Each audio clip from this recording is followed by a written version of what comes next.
আসসালামু আলাইকুম ভিউয়ার্স। আজ আপনাদেরকে দেখাবো লাকড়ির চুলায় কীভাবে শাহি পোলাও রান্না করতে হয়। এই যে দেখতে পাচ্ছেন বড় একটা ডেকচিতে আমি ডেকচিটা প্রথম লাকড়ি আগুন দিয়ে গরম করলাম, তারপরে পরিমাণ মতো তেল ঢালছি। তেল দিয়ে কিছু তেজপাতা, তারপরে তোমার দারচিনি, এলাচি দিয়ে তেলটাকে গরম করব।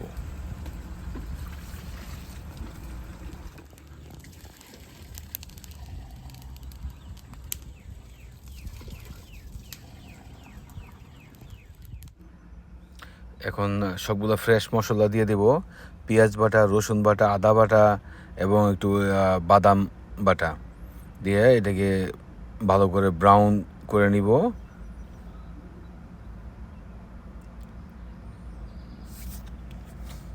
এটা একটু ব্রাউন হওয়ার পরে আমি সামান্য বেরেস্তা পেঁয়াজ এবং পানি দিয়ে গরম করে তারপর চাউলটা দিয়ে দিব।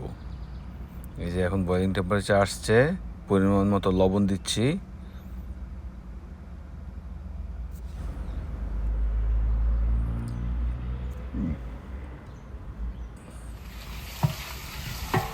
দেখতে পাচ্ছি মশলাটা পুরা ব্রাউন কালার হয়েছে।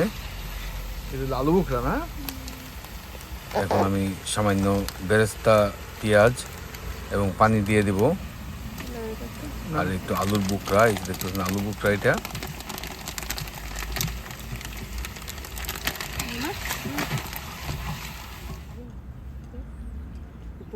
এই পানিটা বয়েলিং টেম্পারেচার আনতে হবে। আমি মেপে নিছি, যে একটু লেবুর রসও দিচ্ছি, ফ্রেশ লেবু দিলে পোলাওটা ঝরঝর হয়।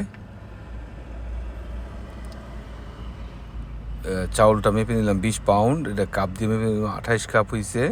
আমি 28 কাপ পরিমাণ পানি দিয়েছি। তারপর যে দেখতে পান কিছু কাঁচামরিচ দিয়ে দিলাম, কাঁচামরিচ পরেও দিতে পারেন। সামান্য পাউডার মিল্ক, এটা হলো পাউডার মিল্ক।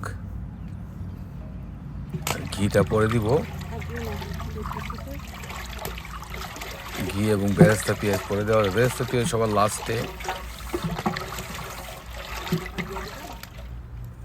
এখন এদিকে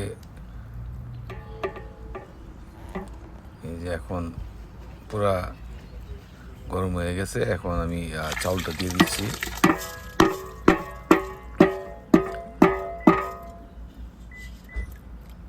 চাউলটা দেওয়ার পর এটাকে কতক্ষণ সিদ্ধ করব, এভাবে কন্টিনিউ এটাকে নাড়তে হবে, নাহলে নিচে লেগে যাবে।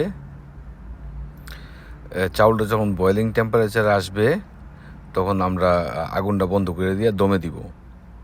এই দেখতে পাচ্ছেন চাউলটা অনেকটা হাফ সিদ্ধ হয়ে গেছে। এখন একটু ঘি দিয়ে এটা নাড়া দিয়া এভাবে লাইরা, এই যে দেখেন ঘিটা উপরে, এটাকে একটু মিক্স করে দিয়া এটাকে ঘি দেওয়া হয়েছে। এখন আগুনটা পুরাটা বন্ধ করে দেওয়া হয়েছে। এখন এটাকে দমে দিব।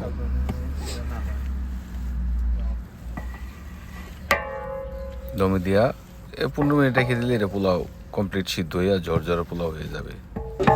বন্ধুরা, আমার ভিডিওটা কেমন লাগলো জানাবেন, ভালো লাগলে শেয়ার করবেন এবং আমাকে সাবস্ক্রাইব করবেন। Thank you so much for watching my video. আজ হয়ে গেল আমাদের সেই শাহি পোলাও।